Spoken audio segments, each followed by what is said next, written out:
Denaturalization, U.S. Citizenship Test, green cards, and Trump's immigration policies. After Donald Trump's recent victory, a tweet from a senior advisor that appears to be coming from Stephen Miller has alarmed immigrant communities. We are not gonna shut up. Because we love our country too much. We love our family too much. We love our kids too much to let them grow up in a community and in a country that is run by organized criminal cartels. Not on our watch. Not going to happen. They want you to think that you have to justify why you want to send the migrants out. No. They have to justify why the hell they're bringing the migrants in.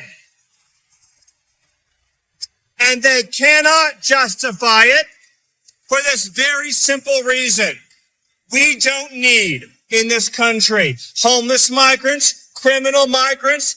We don't need migrants consuming and depleting our public resources, overwhelming our public schools, overwhelming our hospitals, taking over our apartment buildings, and yes, murdering innocent Americans.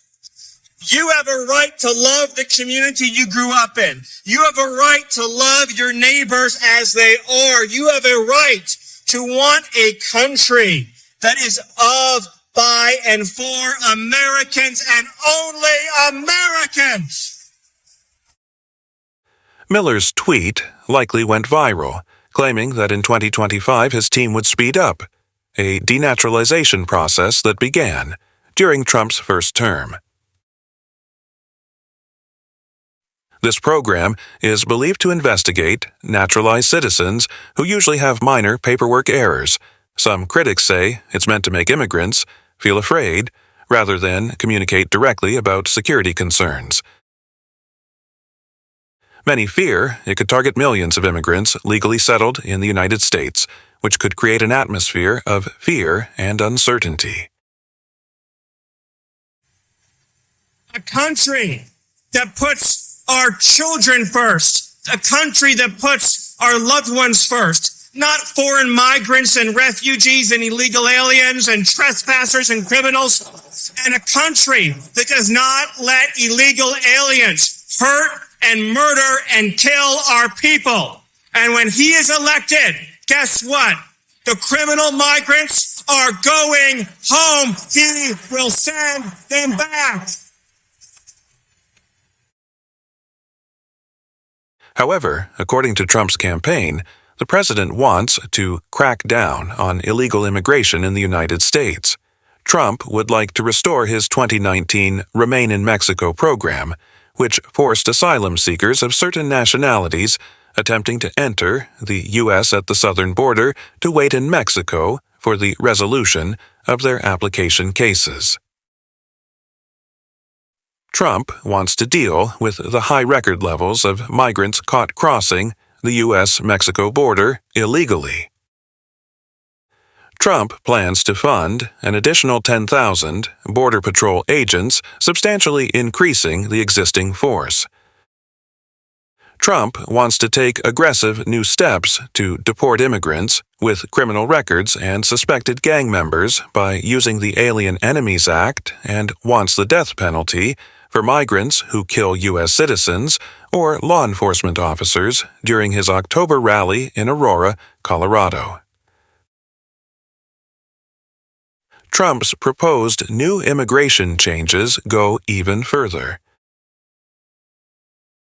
One draft executive order would require that at least one parent must be a U.S. citizen or permanent resident for any children born in the United States to receive American citizenship automatically. This change would affect the many families awaiting their green cards or permanent resident cards and could mean noticeable delays or even ineligibility for citizenship for their children.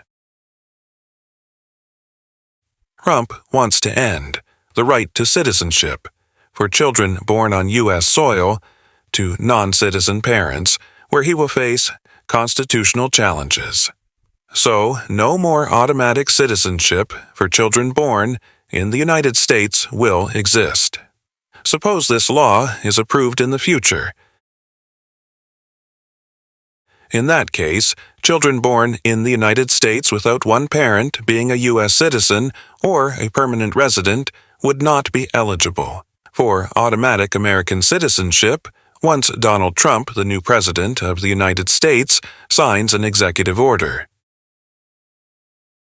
A draft of the proposed executive order is posted on Trump's and Vice President-elect J.D. Vance's official campaign site that reads, "Federal agencies will be directed to require that at least one parent be a U.S. citizen or lawful permanent resident for their future children to become automatic U.S. citizens." During Trump's first term and on December 1, 2020, the U.S. Citizenship and Immigration Service began administering a new naturalization test to immigrant applicants hoping to become U.S. citizens. The test had 128 civics questions, with the approved 128 answers posted on the USCIS website. The test was given orally, the same as the 2008 version, and all applicants for naturalization had to answer 20 of those questions randomly, with a passing score of 12.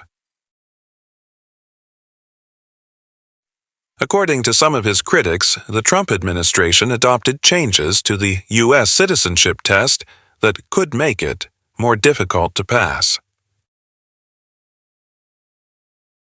The 2008 version, passing required 6 answers out of 10 questions correctly.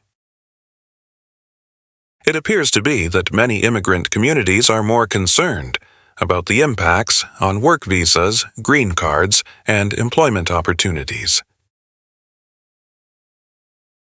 During his previous term, it was believed that Trump's policies caused backlogs, delays, and increased costs for work visas and green cards. Those proposed restrictions included higher wage requirements for H-1B workers, making it harder for employers to sponsor skilled immigrants and slowing or stopping work authorization for spouses of H-1B holders. This would create further obstacles, especially those waiting years, for their green cards. The prospect of a second Trump term has immigrant advocacy groups preparing to push back against what they see as harsh policies, leaving out specific people or groups to achieve their dreams of a better life. Both Trump's supporters and his critics are rallying around the issue, setting the stage for a cause of disagreement over the future of immigration and citizenship in the United States. With the change in immigration policy, there has been a heated debate about the future of immigration and citizenship in the United States. With the massive denaturalization and the largest deportation drive in his first days in the White House, many immigrant families are concerned about the separation of their loved ones in 2025. Hopefully, the changes will be for the betterment of all the people living in the United States. The Trump administration did not publish a rule preventing the provision of work authorization for husbands and wives or spouses. International students and applicants for employment-based green cards worry about new Trump immigration policies that could affect them. The employment-based green card backlog has a longer wait time. Immigrants still want to receive their work visas faster under the Trump administration. According to Trump, as long as they apply legally for immigration in the United States, they should not worry.